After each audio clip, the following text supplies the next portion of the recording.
बेटे राजीव के एमबीए परीक्षा का रिजल्ट आने वाला था। सुबह से माँ इंतजार कर रही थी कि कब बेटा परीक्षा परिणाम लेकर घर आए।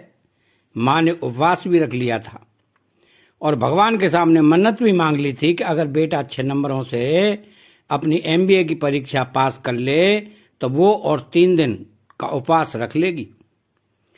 कुछ ही देर में राजीव घर आ गया। माँ उसे देखते ही शरबत बनाने रसोई की तरफ दौड़ी। पिता यह जानकर बहुत खुश हुए कि उनके बेटे ने अच्छे नंबरों से एमबीए पास किया है। उन्होंने जोर से राजीव की माँ से बेटे के अच्छे रिजल्ट के बारे में बता दिया।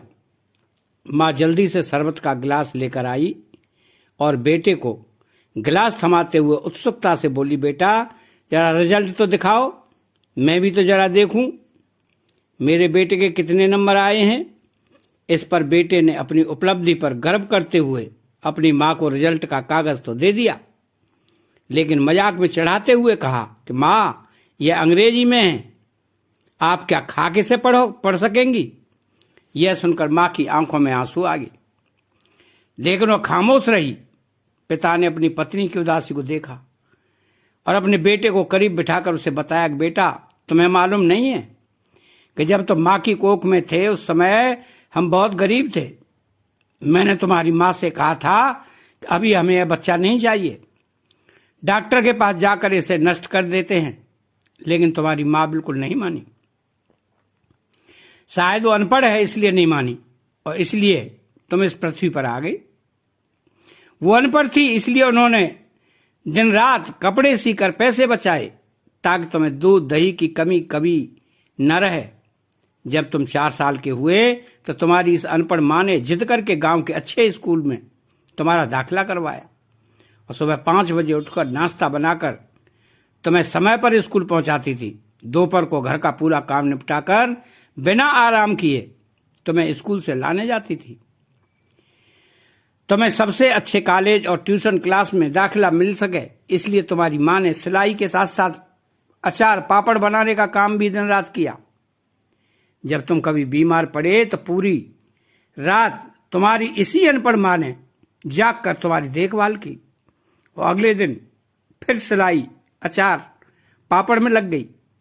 तुम्हारी अनपढ़ माँ ने कभी महंगी साड़ी गहने नहीं खरीदे ताकि तुम्हें तुम्हारी पसंद के महंगे कपड़े खरीद सके।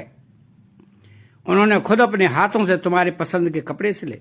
तुम्हारी अनपढ़ है ना, इसलिए उन्होंने तुम्हें बहुत कुछ सिखाया, जैसे तुम्हें बोलना सिखाया, चलना सिखाया, दुनिया को पहचानना सिखाया, तुम्हें भाषा सिखाई। तुम खेल कूद में भी आगे रहो इसलिए तुम्हारी माँ ने तुम्हारे लिए पौष्टिक भोजन की व्यवस्था की। तुम जब परीक्षा की तैयारी में देर रात जागते थे तो तुम्हारी यही अनपढ़ माँ भी तुम्हारे साथ रात भर जागती, तुम्हें दूध चाय देती रहती थी। तुम्हारी माँ अनपढ़ है इसलिए मेरी कमाई और अपनी कमाई से थोड़े थोड़े पैसे रोज बचाकर तुम्हारे लिए मोबाइल टैबलेट खरीदने की व्यवस्था करती। तुम्हारी अनपढ़ है ना माँ, अंग्रेजी पढ़ लिख नहीं सकती, लेकिन उन्होंने तुम्हें पढ़ाने लिखाने के लिए अपना पूरा जीवन दांव पर लगा दिया।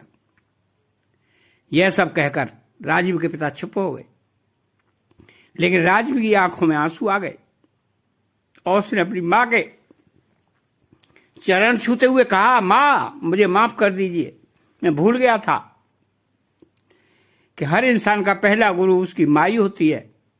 हर घर की माँ भले ही स्कूल कॉलेज न गई हो, भले ही उसे लिखना पढ़ना भी ना आता हो, लेकिन वो अपने बच्चे के लिए एक गुरु, शिक्षिका, डॉक्टर, एक उत्तम शेफ, सर्वश्रेष्ठ डिजाइनर और एक कोच होती है।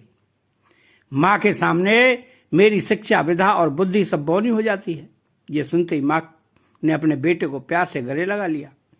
इस कहानी से हमें यह सीख मिलती है कि माँ का अपने बच्चे के प्रति निस्वार्थ प्यार और समर्पण किसी भी उच्च शिक्षा और सामाजिक मानदंडों से परे होता है। अतः चैनल को सब्सक्राइब करें, बेल आइकन घंटी को दबाएं और कमेंट बॉक्स में एक प्यारा सा कमेंट माँ के नाम का लिखें।